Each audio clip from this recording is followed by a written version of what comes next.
Hey family, on November 20th through December 1st, 2022, we will have the all-inclusive Kenya trip.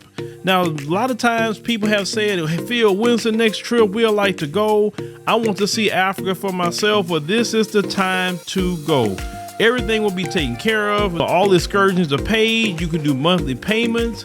You know, they'll have safari and a 6-city tour. You will see Charlie Island, which is something that we did not see last time on the tour. This tour will be 12 days instead of 7 days. So make sure to secure your place on the trip by going to www.wbsvs.com, make your deposit, and then you can start making your payments, and we'll see you in Kenya. There's an uproar as UK excludes African universities in a new visa rule that they have come up with.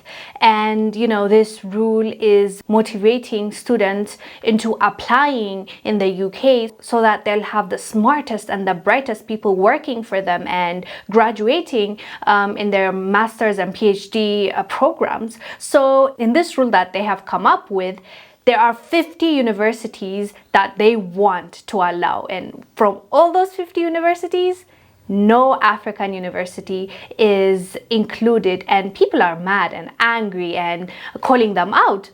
I get why people are mad. I get why they're calling them out. But me personally, I'm starting to realize the only way we will start working in our countries and going to school in our countries and trying to change the situation of our countries is if we're forced. That's what I'm realizing from doing all these reports on our people. It's like a blessing in disguise, you know? Like if we're not forced.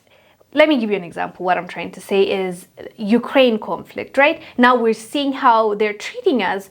A lot of people are waking up and saying, okay, this is not something I want to deal with, so I'd rather just work where I'm at. Another example, the Middle East, I've been doing reports and people tell me, oh my God, I can't believe that I've thought about like traveling there. They're just, I can't see myself now putting myself in that situation, right? All the stories like the racism that is going on in the West, whenever we're talking about it, even though sometimes it feels like we're repeating ourselves because like there's a lot of reports coming out that even almost feels like repetitive. It's just different people doing the same thing, right? So now, the same case, I know we need to call them out when they're excluding us from something or when there's a double standard. But at the same time, after calling them out, for me, how I look at it is it's a blessing in disguise. Like all those smart people, bright people that they're taking away from us, the brain drain is real, especially from Africa. So many of our brightest and youngest minds are taken away and they use them and we don't get to use them. So I like to look at it as a positive, a blessing in disguise, as I just said.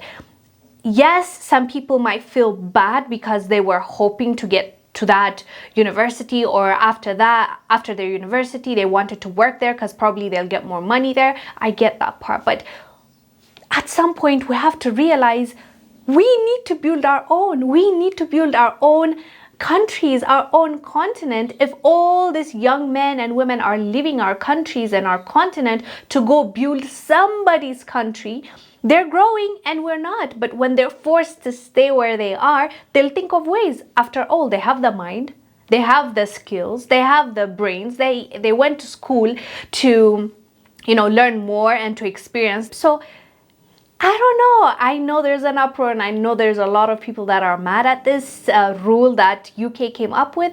For me, I feel like they're doing us a great favor by forcing the youth to stay where they are and work and build our own countries. Like that's how I'm looking at it. And I think it's a good news, frankly. I'm sorry, I'm gonna offend some people because, you know, they want to go and work there, but let's do it here. Like how about whatever you are going to do there, let's do it here. I get that there are more opportunities there. They might pay you more, but just start to realize this. Even them, they were in the same place some years ago. That is before they decided to steal our brothers and sisters and use them for free and build their nations.